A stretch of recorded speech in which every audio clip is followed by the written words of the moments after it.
만나서 반갑습니다. 우리 옆 사람과 우리 좌우로 함께 인사 나누겠습니다. 잘 오셨습니다. 사랑합니다. 축복합니다. 우리 1층에 있는 우리 식구들도 함께 인사 나누겠습니다. 사랑합니다. 잘 오셨습니다. 반갑습니다. 오늘 우리에게 주신 하나님의 말씀은요, 고넬료의 기도와 구제라는 제목으로 함께 은혜를 나누려고 합니다. 우리가 예전에 어렸을 때, 초등학교 때요, 구구단을 외운 일을 기억하실 것입니다. 근데 항상 의문이 있었습니다. 구구단을 몇 단부터 시작합니까? 2단부터 시작합니다. 그래서 옛날에는 9단까지 있었죠. 요즘에는 뭐 12단, 13단, 14단까지 막 있고 그러더라고요. 예전에는 2단부터 시작해가지고 9단까지만 외웠어요. 왜 그랬을까요? 0과 1은 당연한 수치이고 또 외울 필요가 없다고 생각을 했어요. 당연한 것 아니겠습니까? 좀 이상했어요. 왜 0은 외우지 않을까? 왜 1단은 외우지 않을까라는 생각을 해보았습니다. 그런데 아무리 큰 수라 할지라도 0을 아무리 곱해봤자 나오는 숫자가 뭐예요? 0밖에 되지 않는다라는 거예요. 1도 마찬가지입니다. 아무리 큰 수를 곱해봤자 거기에 1을 곱하면 어떻게 되는 거예요? 그냥 똑같은 숫자에 머무는 것이라는 거예요. 자신이 가지고 있었던 그 숫자, 자신이 처음 가지고 있는 그 숫자에 머물 수밖에 없는 것이 바로 1을 곱하는 것입니다. 저는 우리의 신앙생활이 자칫 잘못하면 이렇게 될 수 있겠구나라는 생각을 하게 되었어요. 우리가 기도를 곱해갑니다. 말씀을 곱해갑니다. 사랑과 헌신을 곱해갑니다. 그런데 그것이 잘못되면 남는 게 아무것도 없는 0이 되고 말아요. 잘 곱해야 돼요. 그래서 우리의 기도를 돌아봐야 되고, 우리의 말씀 묵상을 돌아봐야 되고, 사랑과 헌신을 돌아봐야 할 줄로 믿습니다. 껍데기만 있는 신앙생활이 아니라 우리 마음속 깊이 하나님께서 주신 그 은혜와 긍휼에 감사하면서 그 은혜를 또한 다른 사람들에게 나눌 수 있는 저와 여러분들의 진정성 있는 사랑이 되어야 할 줄로 믿습니다. 일도 마찬가지입니다. 하나님께서 은혜를 주셨습니다. 근데 그 은혜를 누리지 못하는 자들이 있어요. 은혜를 주시고 직분을 주시고 감격을 주시고, 그런데 우리가 감사하지 못한다면, 하나님의 은혜에 우리가 감사하며 찬양하지 못한다면, 우리가 하나님의 뜻을 분별하지 못하고 주님의 뜻을 따라가지 못한다면 결국 그 많은 것임에도 불구하고, 그 소중한 것임에도 불구하고 결국 곱하는 건 뭐예요? 1밖에 되지 않아요. 머물러 있는 신앙생활에 불과하다는 것입니다. 우리가 머물러 있는 신앙이 아니라 하나님께서 주신 큰 선물, 그 은혜와 사랑을 날마다 우리의 삶 속에 확장해 나가는 여러분 되기를 간절히 소망합니다. 오늘 구제와 기도에 힘썼던 한 사람이 있었대요. 고넬료라 하고는 백부장입니다. 이 백부장이 기도와 구제에 힘썼는데 오늘 말씀을 읽어보니까 경건하다고 그랬어요. 가히 보니까 껍데기만 있는 것이 아니라 경건함을 드러냈다고 그랬어요. 그리고 하나님을 경외하며 또 백성을 많이 구제하고 하나님께 항상 기도했다라고 했습니다. 칭찬이 일색인 것 같아요. 어떻게 이런 칭찬을 받았을까? 정말 그 속에 들어있는 그 신앙의 실체는 무엇인가? 한번 우리가 생각해 봐야 하지 않겠습니까? 오늘 고넬료의 그 신앙이 바로 우리의 신앙이 되기를 간절히 소망하면서 오늘도 주신 말씀 앞에 믿음으로 결단하는 여러분 되기를 간절히 소망합니다. 그는 무엇보다 하나님을 경외하는 사람이라고 했어요. 경외하는 사람.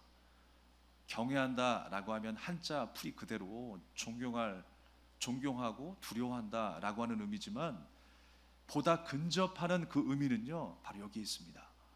항상 어디에 있든지 누가 보지 않는 그곳에서도 하나님을 예배하고, 또한 그곳에서도 하나님이 나와 함께 하심을 날마다 우리가 의식하며 살아가는 거예요. 하나님께서 나를 바라보고 계신다라고 하는 믿음으로 사는 거예요. 하나님께서 나를 지키신다라고 하는 그 믿음으로 우리가 살아가는 거예요. 그것이 바로 하나님을 경외하는 것입니다.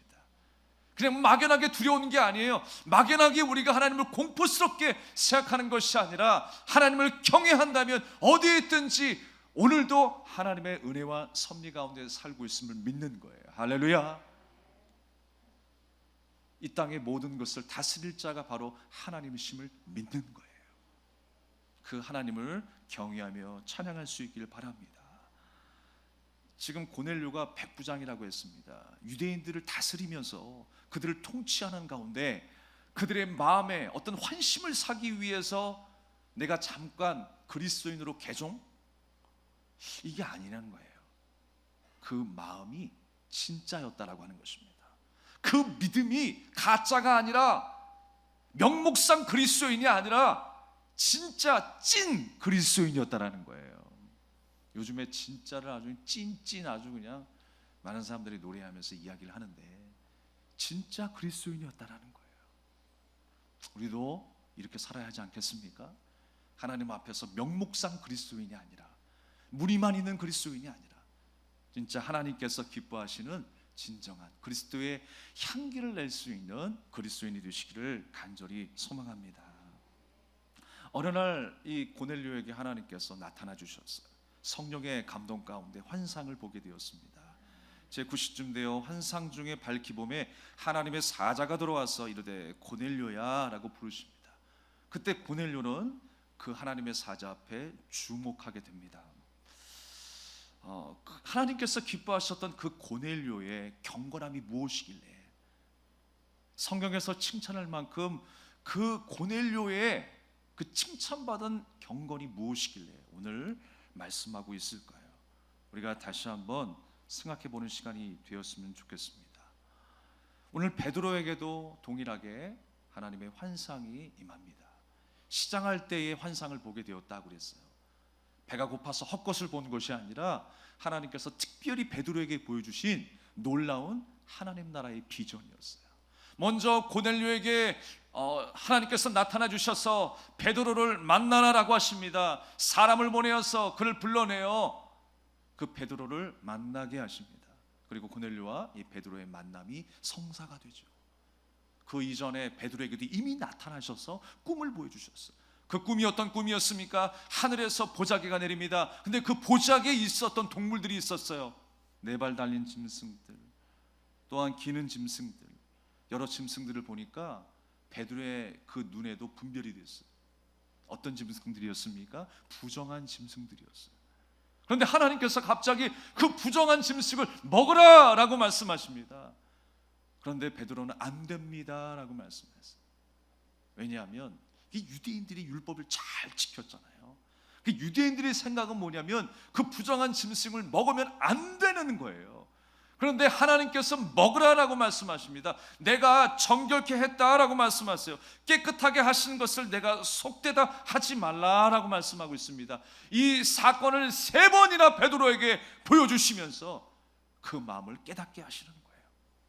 그러면서 19절 말씀에 베드로가 그 환상에 대하여 생각할 때에 성령께서 그에게 말씀하시되 2 사람이 너를 찾으니 내가 그들을 보냈다라고 말씀하고 있어요.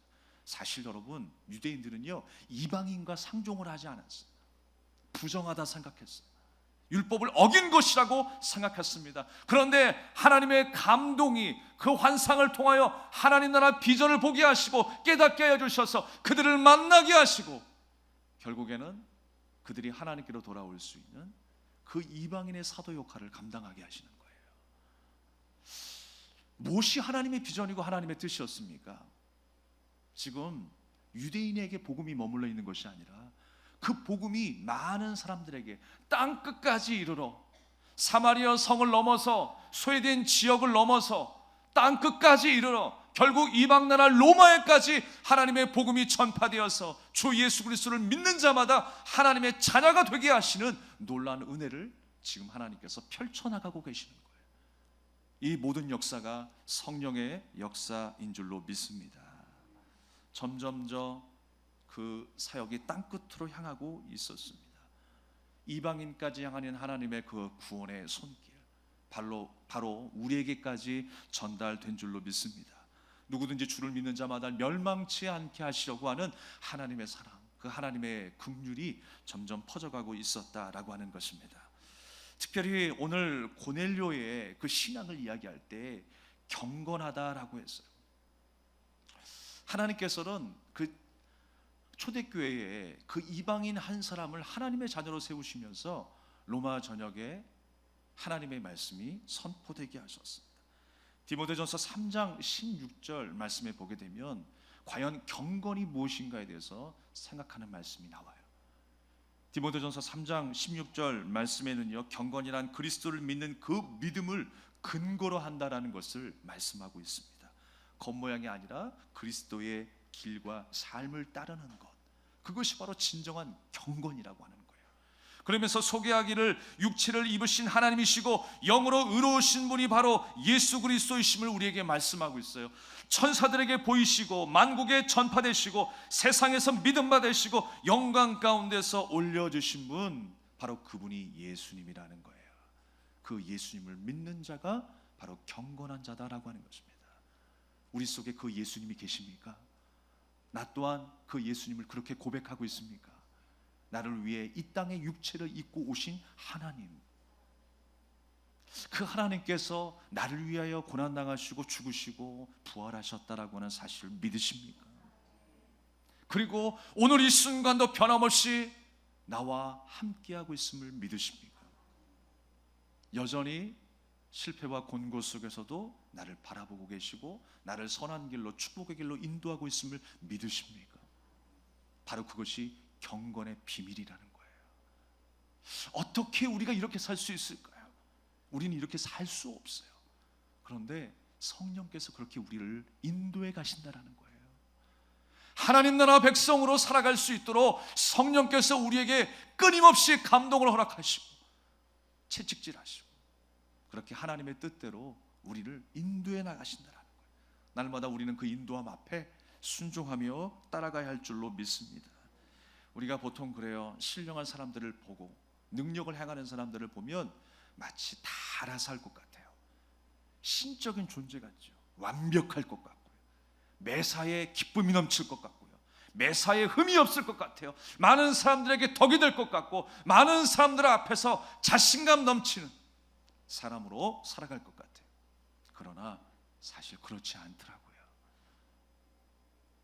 놀라운 은사를 행하고 놀라운 기적을 행하는 사람조차도 어느 때는 우울증에 걸릴 때도 있어요. 낙심하며 절망할 때도 있어요. 그리고 때로는 자신이 생각하고 자신이 말하였던 그 모든 상황과 다른 경험을 할 때도 있어요. 왜 그럴까요, 여러분? 그 모든 역사는 사람이 하는 것이 아니기 때문에 그래요. 사람은 완벽하지 않는다라는 거예요. 사람은 늘 부족함 속에서 하나님의 손길을 의지할 수밖에 없는 존재이기 때문에 우리는 우리가 보여주는 그 놀라운 은사와 기적을 통해서 함부로 평가할 수 없다라는 것입니다. 사람은 완벽할 수가 없어요. 아무리 놀라운 은사를 행하는 사람도요, 가만히 보면요, 흠이 있어요. 연약함이 있어요. 어떻게 사람이 완벽할 수가 있겠습니까? 하나님의 도움 없이는, 성령의 인도함 없이는 우리는 끊임없이 넘어질 수 있고 격길로 셀 수 있다는 사실을 기억하면서 오늘도 우리가 하나님의 도우심을 간구하고 우리가 그 길을 끊임없이 따라갈 수 있기를 간절히 소망하는 것입니다. 그러므로 여러분, 참된 경건, 그 참된 경건의 삶은 어떤 삶이냐, 고넬료의 삶이 어떤 삶이었는가를 우리가 생각해 보면 영어로 표현할 때 경건은 가들린이 있습니다. 그러니까 하나님의 속성이 우리 안에 있는 거예요. 하나님의 말씀이, 하나님의 생각이, 그 마음과 추구하는 바가 내 속에도 있는 거예요. 긍휼히 여기시는 그 사랑과 은혜의 마음이 내 마음속에도 자리 잡고 있는 거예요. 그것이 바로 경건의 삶이다라고 하는 것입니다. 성령께서 우리에게 임하시면 우리는 권능을 받고 예루살렘과 사마리아와 땅끝까지 이르러 주님의 증인으로 살 수 있게 되는 겁니다. 내가 이론적으로 모든 것을 알아서 경험해서 전할 수 있는 것이 아니죠. 하나님의 살아계심을 어떻게 내가 말할 수 있겠습니까? 어떻게 내가 증거하는 증인으로 살아갈 수가 있겠습니까? 하나님의 성령이 임하시지 아니하면 모든 것이 불가능하다라는 것. 주님의 역사를 어떻게 이론으로 설명할 수가 있을까요? 주님의 사랑을 어떻게 이론으로 설명할 수가 있을까요? 불가능한 일이에요. 하나님께서 우리에게 어떤 마음을 주셨습니까? 주님을 만난 여러분의 감격과 그 은혜는 무엇입니까? 전하지 않고는 견딜 수 없는 그 은혜가 여러분 안에, 여러분의 일상 가운데 넘쳐날 수 있기를 주님의 이름으로 축원합니다. 특별히 오늘 그 고넬료를 이야기할 때요, 구제하고 하나님께 항상 기도하더니 그랬어요. 기도와 구제에 대해서 하나님께서 기억하고 계신다는 거예요. 여러분, 하나님께서 기억하시는 그 구제와 기도가 무엇일까요? 진정한 기도가 무엇일까요, 여러분? 기도는요, 바로 여기에 있습니다. 기도란 무엇인가? 잘 될 때도 안 될 때도 하나님의 섭리와 계획이 있음을 믿고 구하는 거예요. 하나님, 주님의 뜻이 이루어지기를 원합니다. 하나님께서 기뻐하시는 것이 내 인생 가운데 가장 적합한 응답 아니겠어요? 적합한 기도 아니겠어요? 그러니까 어떤 상황 속에서도 내가 주님의 인도하심을 믿습니다 라고 하며 기도하는 거예요. 그리고 펼쳐진 상황 속에서도 내가 지금 당하고 있는 이 삶의 현장 속에서 하나님께서 나를 인도하고 계시다라고 하는 그 믿음으로 오늘도 주님의 말씀을 따라가는 거예요. 그것이 바로 기도의 삶인 것입니다. 우리가 날마다 주님이 기뻐하시는 기도의 삶이 되기를 원합니다. 구제도 마찬가지예요. 하나님께서 기뻐하시는 구제는 무엇입니까? 내가 경건하다라고 하는 것을 드러내는 것이 구제일까요? 우리 베델교회가 이런 일을 하고 있습니다. 많은 이 어린아이들과 결연을 하면서 많은 사람들에게 돕고 있습니다. 얼마를 돕고 있습니다. 이게 중요한 게 아니죠, 사실. 하나님이 기뻐하시는 구제는 어떤 마음일까요? 먼저 나를 생각할 수 있어야 돼. 하나님이 내게 주신 은혜와 긍휼이 있잖아요. 나를 구원하신 그 엄청난 사건이 있잖아요. 그 은혜와 긍휼에 내가 감사하는 거예요. 감동하는 거예요. 그래서 그 은혜와 감사를 내가 함께 나누는 것이 그게 진정한 구제인 줄로 믿습니다. 내가 받은 구제와 그 긍휼에 대해서 생각하지 않고는, 묵상하지 않고는 절대로 우리가 주님이 기뻐하시는 구제를 나눌 수가 없어요. 날마다 감사하시며 감격하시는, 그로 인하여 하나님을 찬미하고 많은 이웃들과 함께 그 은혜를 나눌 수 있는 저와 여러분의 삶이 되기를 주님의 이름으로 축원합니다. 4차 산업혁명 시대가 이제 온다라고 하죠. 그래서 모든 게 다 로봇화가 돼요. 전선화가 돼요. 제가 요전날에 한 몇 주 전에 홍천 수양관을 방문하고 왔습니다. 근데 모든 일들을 마치고 이제 집으로 돌아가는 길에 식사를 하는데 그 식당이 생긴 지가 얼마 안 됐어요. 근데 특이하게도 그 식당이 딱 보니까 첨단을 달리더라고요. 그 메뉴 주문을 어디서 하냐면 그 식당에 앉아서 내 스스로가 하는 거예요. 컴퓨터 스크린을 보면서 내가 원하는 그 그림을 찍기만 하면 주문이 돼요. 거기서 결제도 돼요. 그래서 딱 스크린 버튼을 누르고 기다리니까 사람이 안 오고 로봇가 오더라고요. 세상에 뭘 이렇게 뭘 들고 와 쫄래쫄래 했더니 물을 들고 오고 음식을 들고 오는 거예요. 그래서 그 음식을 딱 받으면요, 얘가 이제 말은 하지 않고 스크린에 조그만 음성이 들리긴 하는 것 같은데 스크린에 하트를 뿅뿅 저에게 날리더라고요. 감사합니다. 그런 세상이 됐어요. 인공지능 세상이 되었습니다. 그러면서 좀 심각한 부분도 생각이 되었어요. 이게 상당 부분이 이제 사람들이 해야 될 일에 이제 로봇가 대체될 텐데, 교회 안에 중요한 사역들도 우리가 흔히 3D라고 말하는 힘들고 어렵고 그 고된 일들을 로봇가 다 하게 될 텐데, 이러다가 진짜 로봇 신자만 남는 게 아닌가라는 생각도 해봤어요. 그런데 걱정이 싹 물러갔어요. 왜 그랬냐면 생각을 해보니까 진정한 그리스도인이 누구인가라는 것을 생각해보면요, 딱 답이 나와요. 우리 믿음의 그리스도인들은요, 무엇을 양식 삼고 살아간다고요? 하나님의 말씀을 양식 삼고 살아가요. 예수 그리스도를 양식 삼고 살아가는 거예요. 그 은혜와 긍휼에 날마다 감사하며 찬양하는 인생이 그리스도인인데, 정말 얘가 그리스도인이 될 수 있느냐, 얘가 그리스도인이 될 수 없다라고 전 단정지었어요. 얘는 양식 삼는 게 뭐예요? 배터리예요. 아시겠죠? 음성으로 하나님의 말씀을 외칠지는 모르겠어요. 그러나 진정한 신앙의 고백은 없는 거예요. 우리는 예수님을 양식 삼고 살아가는 그리스도인이에요. 하나님의 살아있는 그 말씀을 먹고 살아가는 존재라는 것입니다. 그 하나님의 능력이 우리 가운데 임해서 하나님의 말씀이 살아 정말 이 땅 가운데에 하나님의 영광을 드러낼 수 있는 진정한 그리스도인이 되시기를 주님의 이름으로 축원합니다. 혹시 여러분 다른 것 양식 삼고 살아가는 사람 없죠? 배터리 양식 삼는 분 계십니까? 돈을 양식 삼는 분들이 계세요? 권력을 양식 삼는 분들이 계십니까? 우리는 하나님의 은혜가 우리의 양식인 줄로 믿습니다. 우리가 오늘 고넬료가 주목했듯이 또한 우리가 주목해야 할 때가 있어요. 가장 하나님을 주목할 때가 언제인가라는 것을 생각해 보면 언제입니까, 여러분? 바리새인을 더불어서 유대인들이 예수님을 주목할 때가 있었어요. 예수님을 주목할 때가 언제였습니까? 기적을 베푸실 때. 그런데 눈으로는 보고 있었지만 그냥 멀리서 구경꾼처럼 바라보았던 때가 있었어요. 언제였을까요? 예수님이 고난당하시고 죽으실 때, 무덤에 장사되실 때 그냥 먼 발치에서 구경하고 있는 거예요. 오늘 고넬료가 주목하여 보고 두려워 이르되 주여 무슨 일입니까? 오늘 하나님께서 고넬료에게 말씀하십니다. 내 기도와 구제가 하나님 앞에 상달되어 기억하신 바가 되었다. 이 고넬료를 하나님께서 하나님의 일꾼으로 세우시는 그 순간이 된 거예요. 우리가 이 마지막 때에 거룩한 하나님의 백성으로 세워지고 하나님 나라를 위해서 쓰임 받을 수 있게 된 것, 하나님과 내가 뭔가 통해야 될 것 아니겠어요? 하나님이 기뻐하시는 우리의 마음이 밭이 되어야 하지 않겠습니까? 하나님이 바라보고 계시는 그곳에 나도 주목하는 거예요. 하나님께서 가리키시는 그곳을 향해 나의 걸음도 멈추지 않고 달려가는 거예요. 그것이 바로 0과 1을 곱하지 않는 것입니다. 2를 곱하고 3을 곱하는 거예요.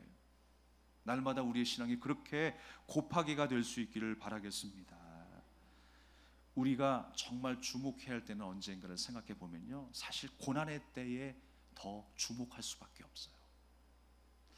고난의 때에 우리가 고통의 순간을 통과하면서 나를 향하신 하나님의 섭리가 무엇인가를 좀 더 선명하게 깨닫게 되는 것입니다.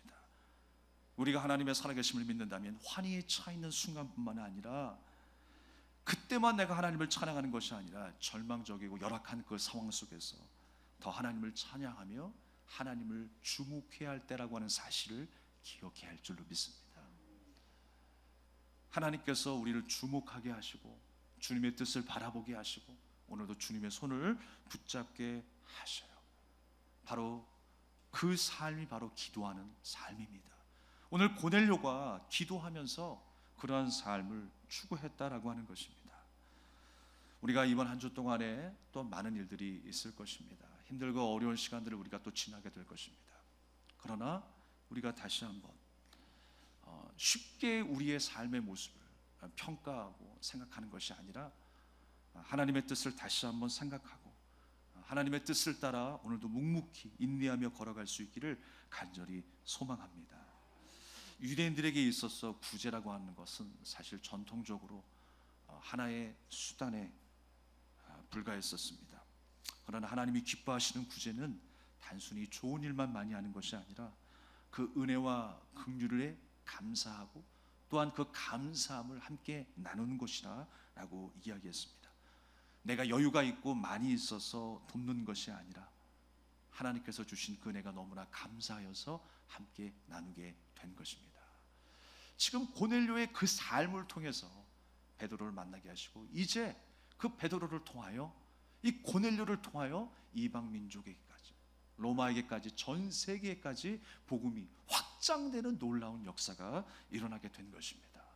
특별히 하나님께서 베드로에게 보여주신 그 꿈이 뭐라고 그랬어요? 그 꿈이 보자기 속에 부정한 짐승을 보았다고 그랬습니다. 그런데 그 부정한 짐승을 하나님께서 먹으라고 말씀하셨어요. 하나님이 이거 안 되는데요, 이거 먹으면 안 되는데요. 근데 먹으라고 3번이나 더 말씀하셨어요. 내가 사했다라고 하시는 거예요. 우리가 이 부정한 짐승, 정한 짐승을 생각할 때에 우리가 이 노아 방주 사건까지 올라갈 수가 있습니다. 주님께서 분명하게 이것은 정한 짐승이야, 이건 부정한 짐승이야 라고 구분을 해주셨죠. 지금은 아니에요. 지금은 다 먹을 수 있게 되었어요. 여러분 돼지고기 잘 드시잖아요. 돼지고기 맛있게 드시는데 지금은 다 먹을 수 있습니다. 그런데 왜 하나님께서 먹으라라고 하는 그 짐승과 먹지 말라고 하는 짐승이 구분이 되었을까요?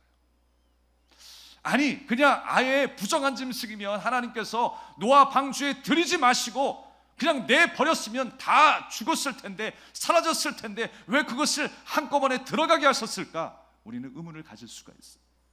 그런데 거기에 하나님의 뜻이 있었어요. 나중에요 보게 되면 이 정결한 짐승을 하나님 앞에 다 드리는 번제의 제사를 드리게 되죠.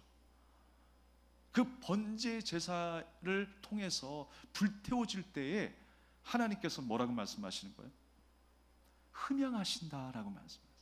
주님이 기뻐 받으시는 향례라고 하는 것입니다. 그런데 그 주님이 기뻐하시는 그 향례를 통해서 누가 구원함을 얻느냐? 누가 노아 방주 안에 함께 구원함을 얻게 되었느냐? 바로 부정한 짐승이라는 거예요. 그러니까 다시 말하면요, 내 자신이 하나님 앞에 부정한 짐승이었어요. 구원받지 못할, 버림받을 부정한 짐승이었다고요. 그런데 정한 짐승, 어린 양이신 예수 그리스도께서 나를 위하여 제물로 바쳐주신 까닭에 바로 그 은혜로 말미암아 내가 구원함을 얻게 된 것입니다.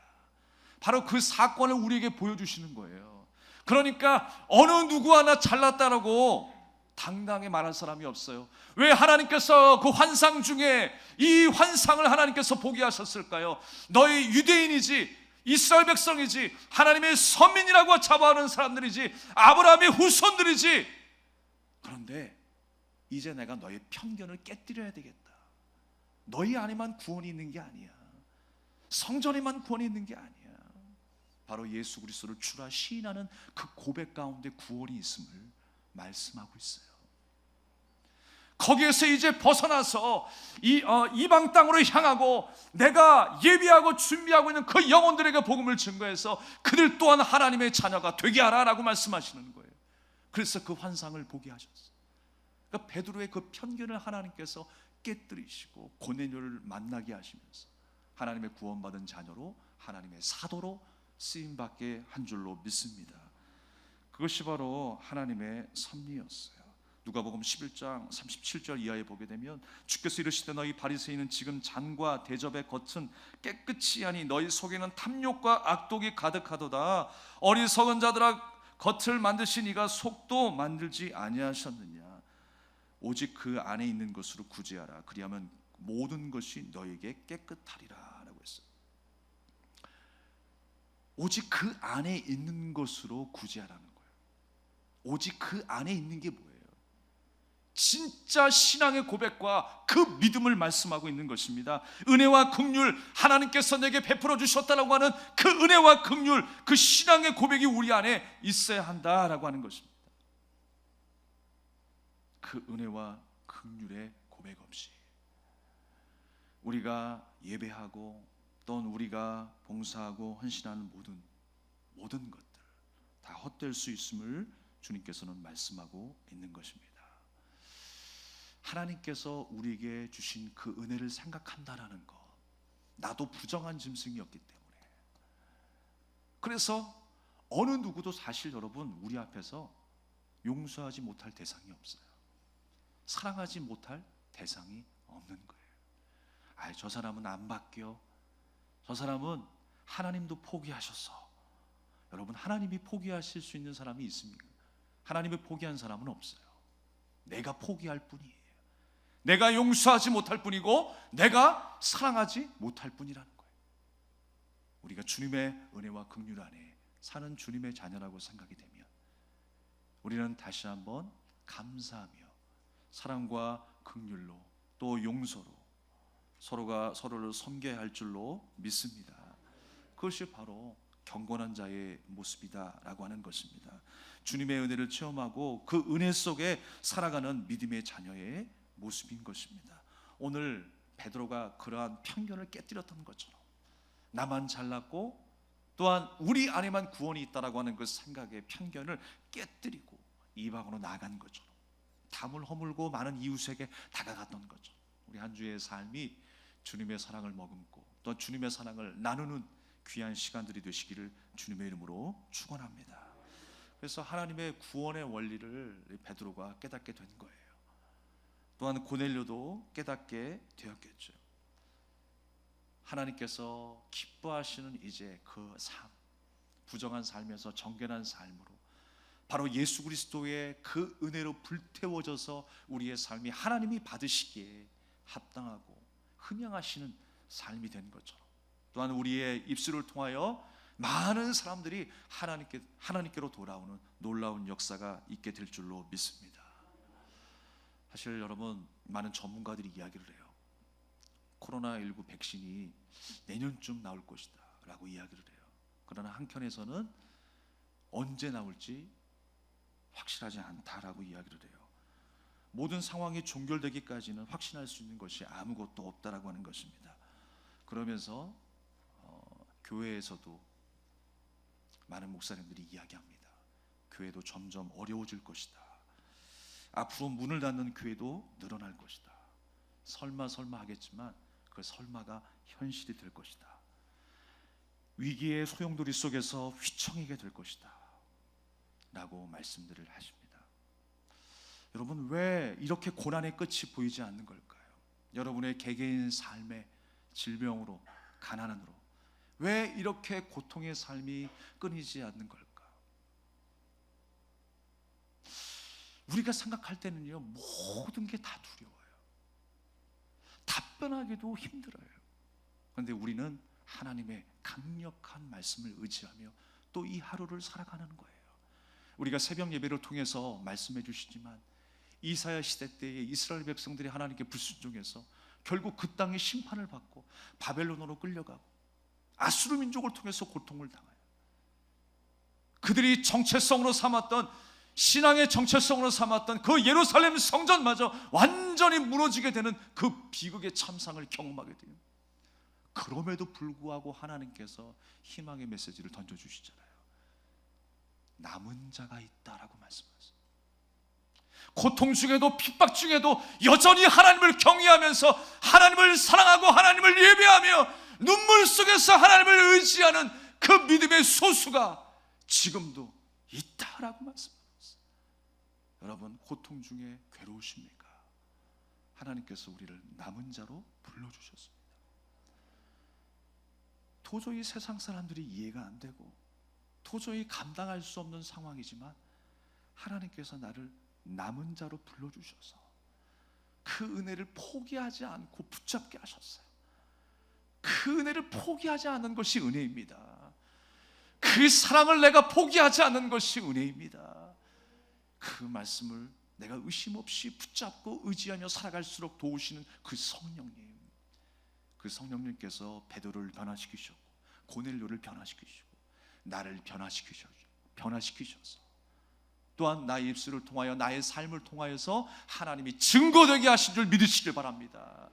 하나님께서 나의 삶을 통하여 그렇게 증거하시는 거예요. 남은 자로 하나님께서 삼아주셔서 그래, 이 핍박 중에도 우리의 삶을 통하여 하나님이 살아계시는구나, 하나님이 지금도 우리를 돌보고 계시는구나 라고 하는 사실을 통하여 많은 불신자들이 주께로 돌아오는 그 역사 가운데 쓰임받게 하신 줄 믿으시길 바랍니다.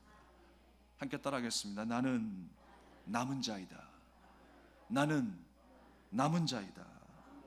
사랑하는 여러분, 이 한 주를 남은 자로 사시길 바랍니다. 고난과 역경 속에서도 여전히 하나님을 경외하며 어디에 있든지 하나님을 의식하시고 하나님을 사랑하는 자로 살아가는 승리의 한 주가 되시기를 주님의 이름으로 축원합니다. 우리가 함께 이 찬양을 드리며 기도하겠습니다. 주가 일하시네, 주가 일하시네.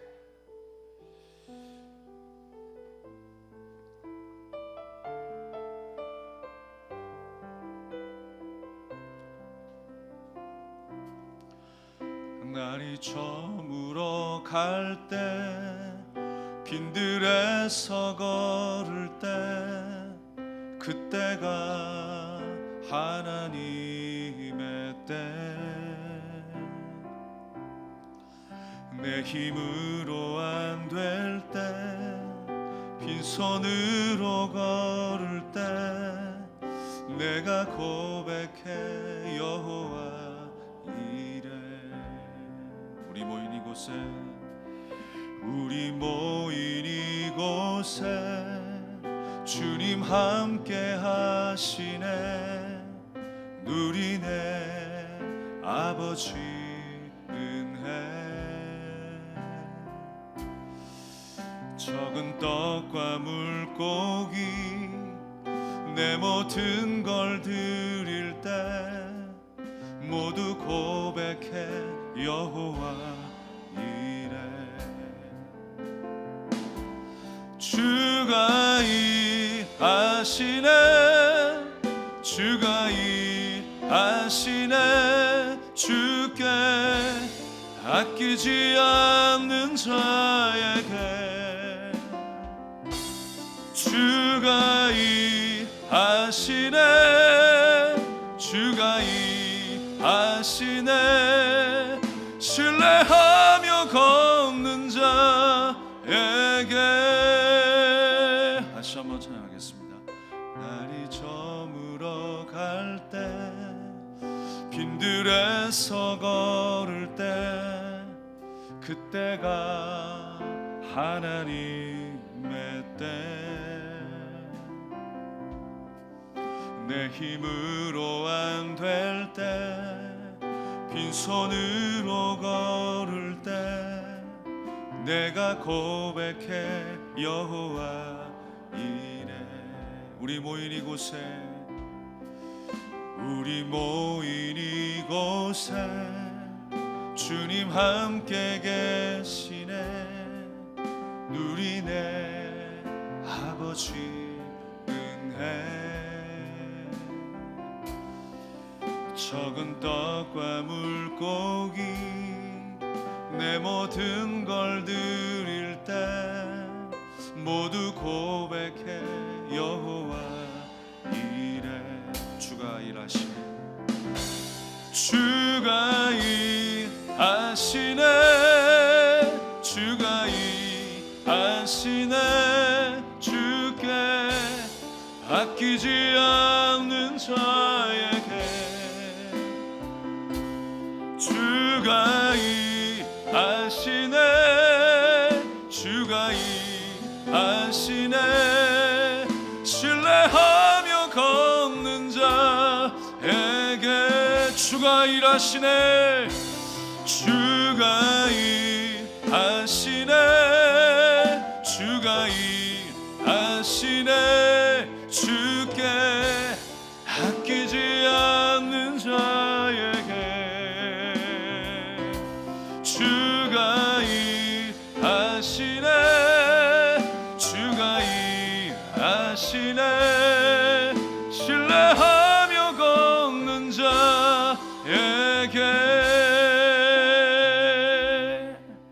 할렐루야. 우리 함께 기도합시다.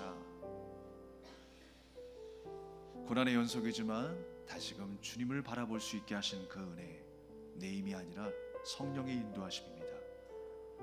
오늘 우리가 그 뜻을 따라갈 때 하나님의 놀라우신 계획과 섭리가 주님의 때에 아름답게 펼쳐지게 될 줄로 믿습니다. 두려워하지 마십시오. 낙심 중에도 주님을 다시 한번 의지하십시오. 우리의 삶이 그렇게 된 것은 하나님은 또한 우리를 남은 자로 세워주시고 우리를 통하여 또 하나님이 증거되게 하시기 위함이에요. 나의 삶을 통하여 불신자들이, 믿지 않는 자들이, 하나님을 부정했던 자들이 돌아오게 될 것입니다. 하나님을 만나게 될 것입니다. 우리가 함께 기도합시다. 하나님은 끝까지 인내하게 하옵소서. 끝까지 주님 붙들고 나가게 하여 주시옵소서. 잘 될 때도 안 될 때에도 하나님의 섭리를 믿는 우리의 기도가 되게 하시고 우리의 구제가 되게 하여 주시옵소서. 우리 간절한 마음으로 기도하겠습니다. 하나님 아버지, 은혜를 감사드립니다. 우리에게 은혜와 긍휼을 부어주심을 감사드립니다. 주님의 사랑을 받은 자로 그 은혜를 나누게 하시고 주님의 그 말씀과 주님의 그 능력이 바로 우리의 말씀, 우리의 양식이 되고 우리의 능력이 되었음을 믿습니다. 하나님, 그 은혜에 감사하여 또한 우리 입술을 통하여 증거되게 하시고 구제하게 하시고 잘되거나 되지 않거나 어떠한 일에서도 하나님의 섭리를 믿는 그 믿음으로 기도하게 하시니 감사합니다. 날마다 그러한 믿음으로 살아가게 해주시고 하나님 아버지의 마음을 알게 하시고 그 경건의 삶을 통하여서 하나님께서 쓰시는 축복의 통로가 될 수 있도록 인도하여 주시옵소서. 우리의 편견을 깨뜨리시는 주님, 우리의 아집과 우리의 고집과 우리의 이기심을 깨뜨리시는 주님, 우리를 통해 하나님께서 새로운 일들을 계획하시고 우리를 사용하여 주셔서 하나님의 나라를 확장해 나가시는 줄로 믿습니다. 하나님, 우리 배달교회 가운데도 그러한 일들이 일어나게 도와주시고 우리의 개개인의 삶 가운데도 하나님의 놀라운 그 성령의 역사가 나타나게 하여 주시옵소서. 주님이 우리를 그렇게 도우실 줄 믿습니다. 지금도 변함없이 살아계셔서 역사하신 하나님, 고난 중에도 우리를 돌아보시며 우리의 마음과 생각을 지키시는 줄로 믿습니다. 지각에 뛰어나신 하나님의 의와 평강이 우리의 마음과 생각을 지키시는 줄로 믿습니다. 힘들고 어렵지만 그 고통을 누구보다 더 잘 아시는 주님, 나보다 더 아파하시는 주님을 바라보게 하여 주시옵소서. 힘들고 어려운 여정을 지나고 있습니다. 그러나 여전히 우리를 남은 자로 세워주셔서 우리를 통하여 또한 하나님이 증거되게 하시니 감사합니다. 그 확신과 믿음으로 인내하게 하옵소서. 주님의 때에 멈추게 하실 줄로 믿습니다. 주님의 때에 회복시키실 줄로 믿습니다. 우리가 하나님의 약속의 말씀, 그 살아있는 말씀을 오늘도 붙들게 하시고 승리하는 한 주로 살아가게 하여 주시옵소서. 예수님의 이름으로 간절히 기도합니다. 아멘. 찬송가 266장 드리며 준비하신 힘을 드리겠습니다.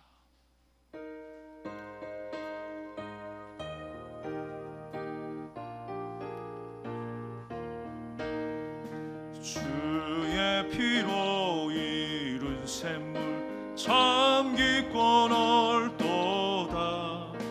구원하는 그 신능력 다 찬송할지라. 찬송하세 주의 보혈 그 샘에 지금 나가 죄의 깊이 빠진 이모 그 피로 씻어 맑히네. 죄악 세상의 힘으로 거룩한 길 가는 나의 마음 성전 삼고 주께서 계시네. 찬송하세 주의 보혈 그 샘에 지금 나가 죄의 깊이 빠진 이모 그 피로 씻어 맑히네. 주 예수를 깊이 아는 놀라운 그 은혜 하늘나라 즐거움이 매일 새롭도다.